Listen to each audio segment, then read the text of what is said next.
So here with us today we have the honor and pleasure to be joined by Anna Birley, a social activist, entrepreneur, and women advocate. Anna is the co-founder of an organization called Reclaim These Streets, essentially fighting for safety for women. And with that, we can begin the interview. To start off, we did some research on your organization of Reclaim These Streets, which is very empowering and very interesting. So there are multiple ways to take initiative nowadays, especially with this pandemic. Everything has been converted to doing things online, which I know maybe made it more difficult or maybe easier. But what made you decide to co-find and be part of this specific group and organization? I think part of it came out of, so Sarah was missing for a while before it became a murder investigation. So while she was missing, the local news was just all about her and imagining where she was, or you know, every lamppost had her face on it. You couldn't go anywhere without seeing her and knowing about the story. And because it was on our doorstep, it felt really close to home, like it could be any of us. She was about my age. She was doing the things we all do when we walk home at night. And that made it feel very personal. I think because we were in lockdown in the UK, we were working from home. We couldn't go and see friends. And you know, you're allowed out of the house for exercise. So I used to go for a walk every day after work, just because otherwise I'd go crazy. And walking with my friend, we found we kept walking her route, because we were sort of going, maybe she went down this alleyway, maybe if they only had CCTV here we could find her. And it was just, everyone was obsessed and scared about it. And I think the shift for me was when police began knocking doors in my neighbourhood, saying, you know, maybe you should stay at home, it's not safe for women, don't go out on your own, take your husband with you, or you live on your own, you ought to take extra care. And I just felt really angry, because why should women change their behaviour? Why don't we have the same rights as men to walk home safely, to go in the street without being harassed or feeling like we're being followed? The people who have to change their behaviour shouldn't be the victims of crime, it should be the perpetrators of crime. And nowhere was that conversation being had about how perpetrators of crime and the culture that creates and enables them was going to change to keep women safe. The only conversation was about how women had to change again to stay safe. So I think this was sort of 4 or 5 days. By the Wednesday, I was texting with my friends, like, we have to do something.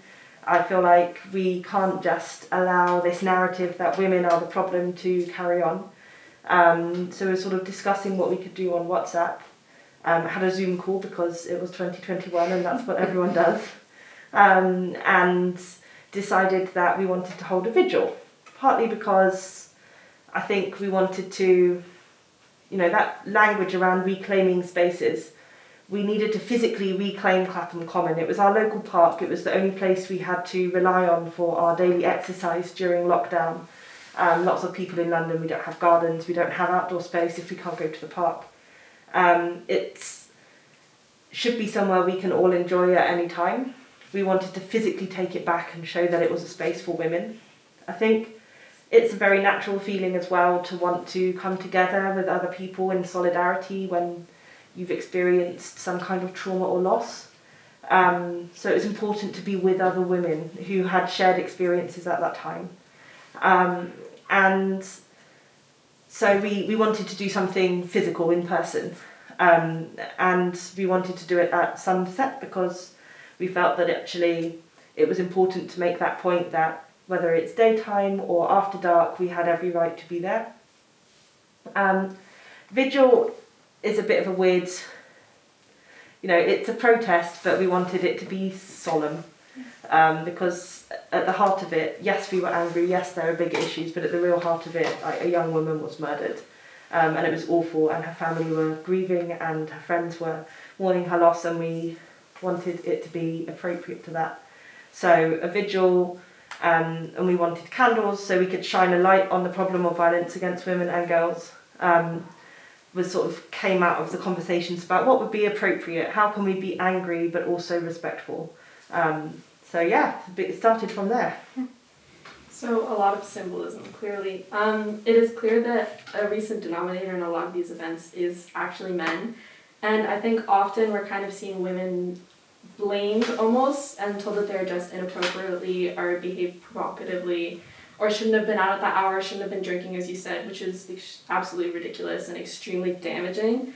How do you think we can try to shift society's look towards rape and sexual harassment so we avoid victim blaming, which may cause women to not talk about their experiences and stay quiet?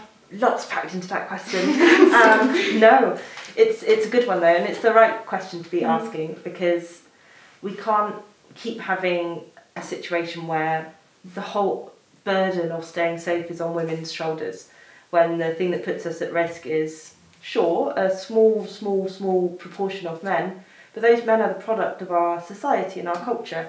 So I think how we tackle that is a huge question. I don't know all the answers. I know some of the things that are not the answer. One thing that I've been really angry about in the last few months is the government in the UK clearly realised they had to do something because women are angry. What are they going to do to make women feel better and not be so angry? And they're like, we'll give you some money for better streetlights and CCTV. We're like, no. Like, all a better streetlight does is mean that I can see further when I'm attacked. It doesn't mean that man isn't going to attack me anymore. We shouldn't have to rely on street furniture to keep women safe. And also, if it was as straightforward as like better lighting, we wouldn't have a problem, and we clearly do have a problem. Lighting hasn't fixed it, and it isn't going to fix it. You know, Sarah was walking home on the best lit street. It's the main road through South London. It's got 4 lanes of traffic. It's got houses on both sides. It's very well lit. And it didn't keep her safe because we know she never made it home. So that's not the answer.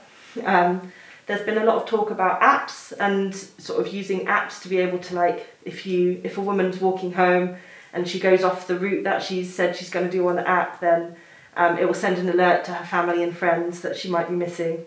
And I think they're well-meaning, but I don't think they're the answer either, because again, that puts a burden on women.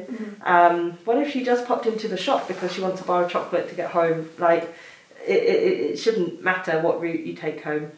You should get there in the end.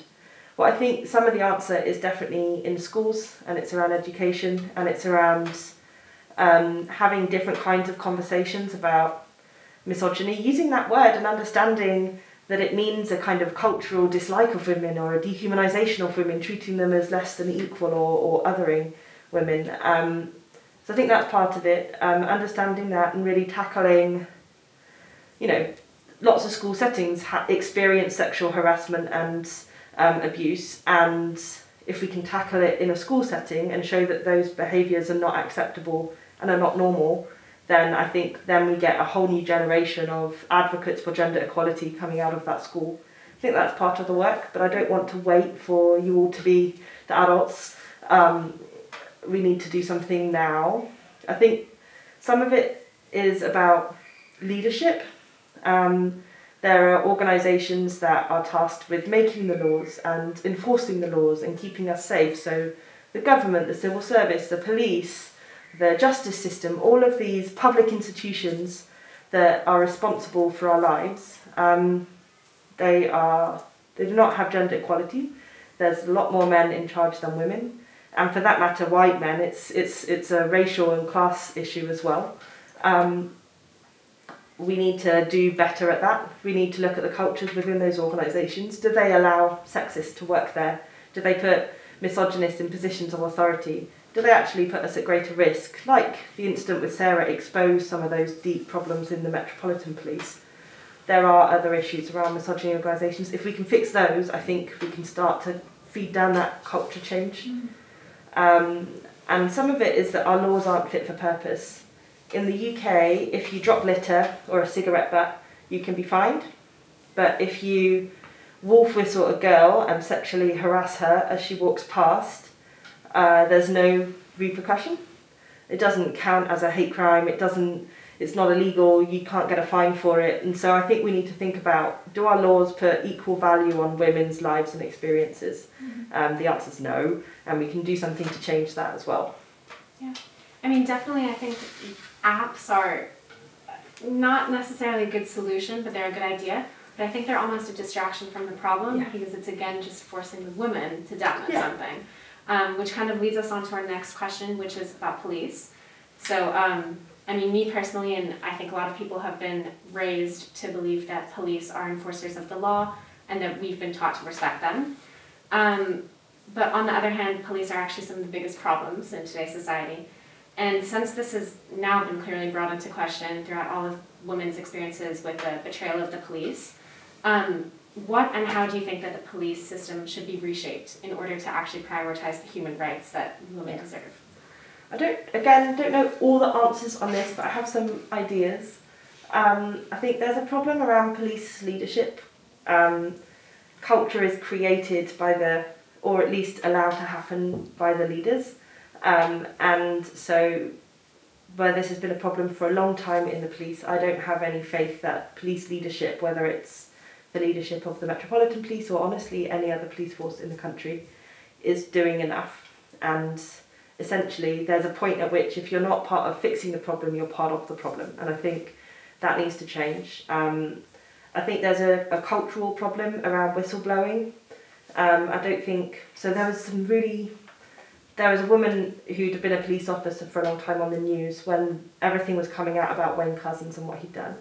And she was asked the question by the presenter, like, is there a problem in misogyny in the police and what impact does that have? She's like, yes, it has a big problem because if I report it as a serving police officer and I report some of my colleagues for sexist jokes or touching me inappropriately, next time I'm in danger because I work on the front line, sometimes I'm dealing with knife crime or violent crime, and I call for backup, if those officers are at control room, they're not going to get there in time because they don't want to help me because I raised the alarm about sexism in my workplace. So I think that's a big problem and it's really scary hearing that. It needs to be safe to be able to call out bad behaviour. I think there's a problem with the way police are recruited, maybe how we describe the jobs. Like, it's a job that gives you power over other people.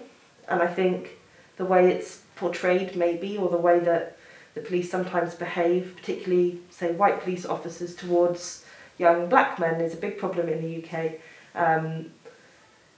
They have that position of power, it's easy to abuse, and I think it can attract people who want to abuse it. So looking at the police recruitment processes, how do they train? How do they make sure they're recruiting the right kind of officer who is going to be respectful? I think there's a problem with gender balance within police force, and also it's that they have a real challenge recruiting black police officers, Muslim police officers, and I think a more diverse police force would tackle some of the problems that we experience. And then there's something about when police officers behave badly, there doesn't seem to be any way of getting rid of them. They stay in post. So Wayne Couzens had previous incidents on his record of flashing women. And rather than being like, goodness, you are definitely not fit to keep us safe, they kept him in, and he was in one of the most prestigious parts of the police. He protected Parliament. So that's one of the more prestigious bits. And so I think there's something we can do there around, like, what are the red flags and how do we prevent something from escalating and becoming worse?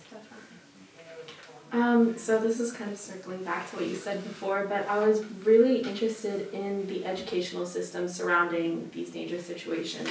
So how do you think that society should integrate certain behavioral expectations and kind of conduct for boys at a younger age, and do you think that this will be beneficial for the upcoming generation? To the second half, is it beneficial? Yes, absolutely, we should be investing in it. So in the UK, consent is now legally part of the curriculum.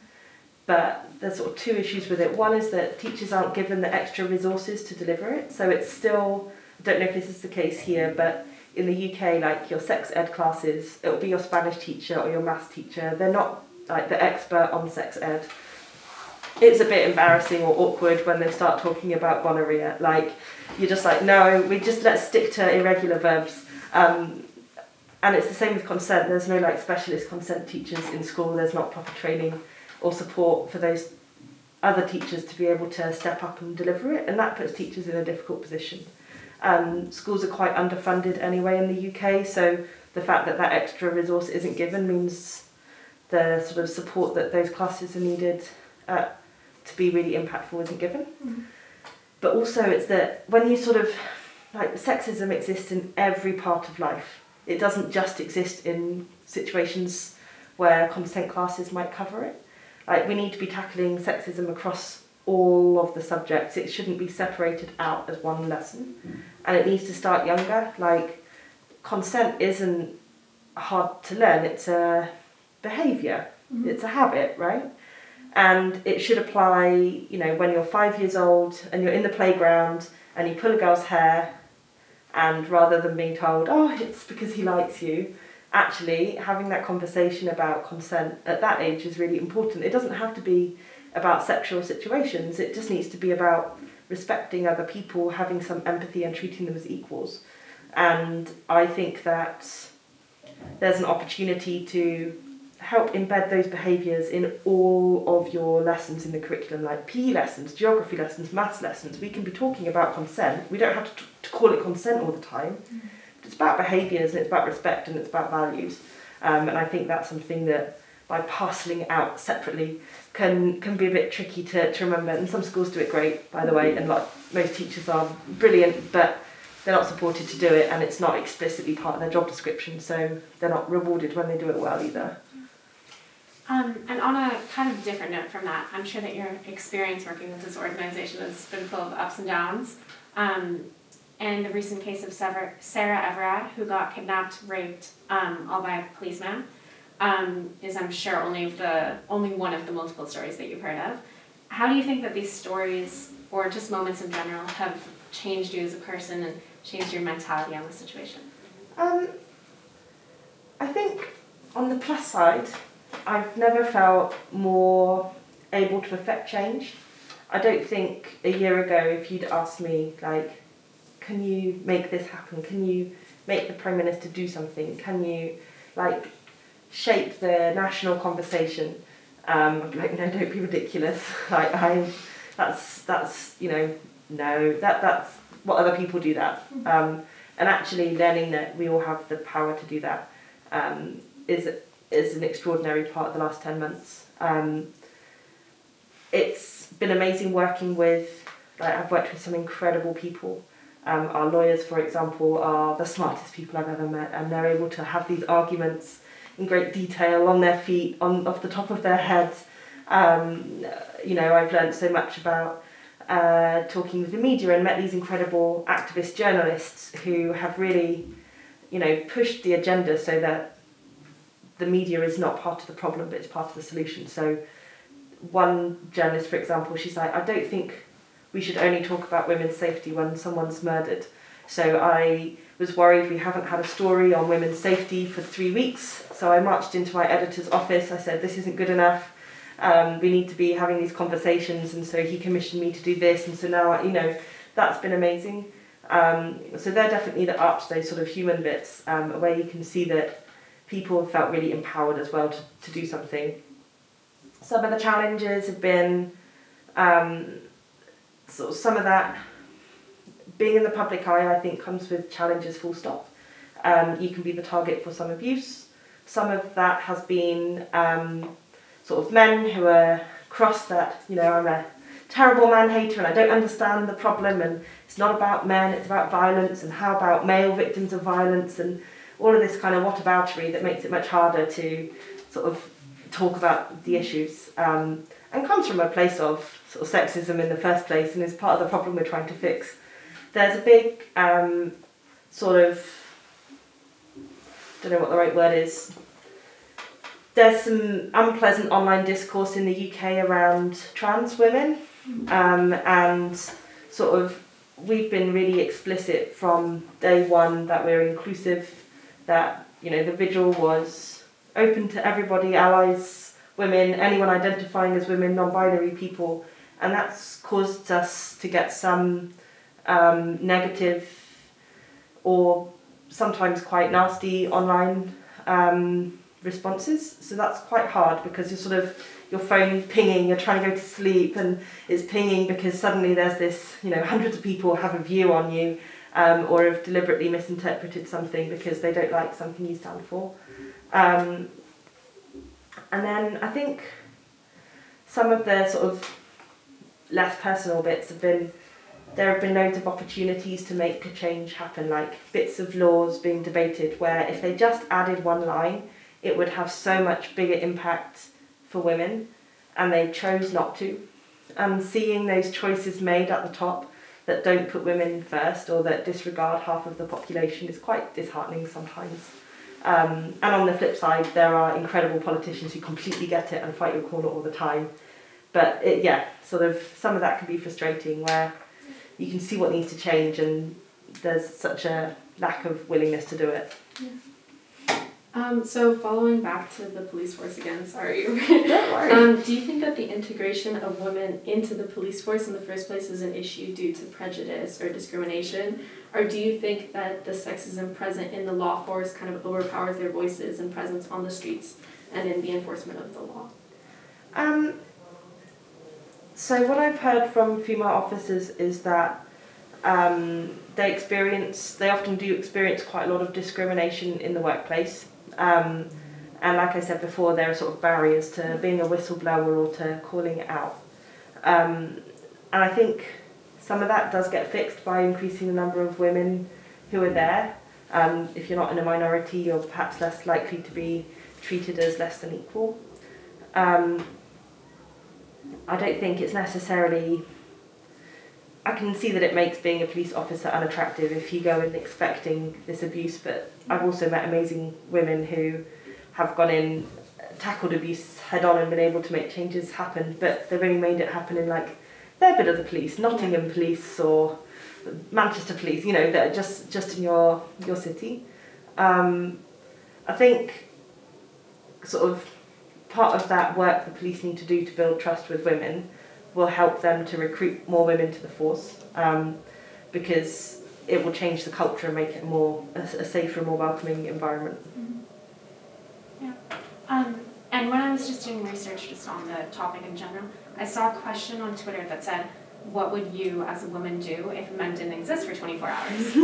And the most common and most liked answer was walk down the streets at night. Yeah. Which just honestly seems like the need to listen and to respect women seems like something so painfully obvious, but it's just being ignored. So how and why do you think that something that is such a basic human right is being ignored? Because we're not ignoring, the need for shelter or food or water, like we are, but the fact that women can't even walk down the streets at night is just such a... Yeah, always each year, like, someone posts that question and the responses are so depressing. Yeah. There's occasional funny ones, but broadly, it's just real basics that you're like, yeah, no, I don't feel safe when I do that, or I would think twice before choosing that route home. And it's not a new problem, so I don't know exactly if we could pin down like where it started, but there's deeply ingrained misogyny and sexism throughout history. There's a reason we only seem to learn about the male leaders when we do history lessons, because men wrote the history and men created power structures in which they were in charge. And there are sort of defined gender roles which women have been battling to shake and to challenge, and whether it's on maternity rights or workplace discrimination or the right to vote even, lots of this has been a battle. I think because so many of those battles have been won around, say, voting rights, or maternity leave rights or whatever it is, that maybe, and the fault's on my generation as much as anything, we haven't fought as hard recently, and we need to keep raising our voices and challenging these things. I'm not sure I'm exactly answering your question, but I don't think there is a specific answer. No. Yeah. But reading those replies is always so depressing, and it's not simply that we're unsafe every time we leave the house. there is always that risk, and we are at greater risk than men are, but it's the feeling. And I think, feeling able and empowered to do things in the same way as a man wouldn't think twice about doing those things, I think is hard, and we have to really look at the lessons and messages we give girls to make them grow up to feel like that, as well as the messages we give to boys that makes them grow up to feel able to do what they like. So our final question is what projects you have prepared for the upcoming years, because I'm sure this campaign will continue on for a long time. So where do you kind of envisage your organization? Oh, it's hard. So much of what we've done has been reactive. Mm-hmm. Every time we thought, okay, now breathe, let's do some planning, and something awful happens. The murder of Sabina Nessa, suddenly everything is like going back to the beginning again. We were back talking about the very basic things and the problem, rather than having a moment to reflect on the solutions. There is lots of legislation being debated at the moment where I think there's opportunity to influence, and I think that's an important part of what we can do. So I want to be working with like a coalition of MPs, not just from one party but from all the parties, because I think seeing women as equal is not something that is party political. It's not left or right, it's just, are you in favour of equality or are you a misogynist? And I think that sort of when it comes to lawmaking, and laws either achieve one thing or the other thing, it is actually as black and white as that, and we can bring together a great coalition of MPs to put forward those changes. I think, we should keep mobilising in communities to show that the status quo isn't good enough. And there's lots of groups that have sprung up all over the country organically around Reclaim These Streets, either because something awful has happened in their area or because they felt passionately about Sarah or Sabina or Bieber and Nicole, and wanted to do something themselves. And I think lots of the change is going to have to be bottom up, and it's about empowering and supporting those groups to have those conversations and change the culture in their areas. So recently some women got in touch with me from Peckham, which isn't that far away with me in South London, but an 18-year-old girl was on a run and she got raped by this train station by a complete stranger. And so they got in touch, they're like, we know you do vigils when women are murdered, but can we do one for when a woman's been raped? And I'm like, yes, don't ask permission. You should absolutely feel angry about what happened to that girl, and here's some tips on how to organise your community, but your community best, and so you need to, we need community leadership to help make sure that the issue doesn't get hidden when something happens. And with that answer, we must unfortunately conclude our interview. Thank you very much, Anna Birley, for coming and speaking with us today. Thank you for having me.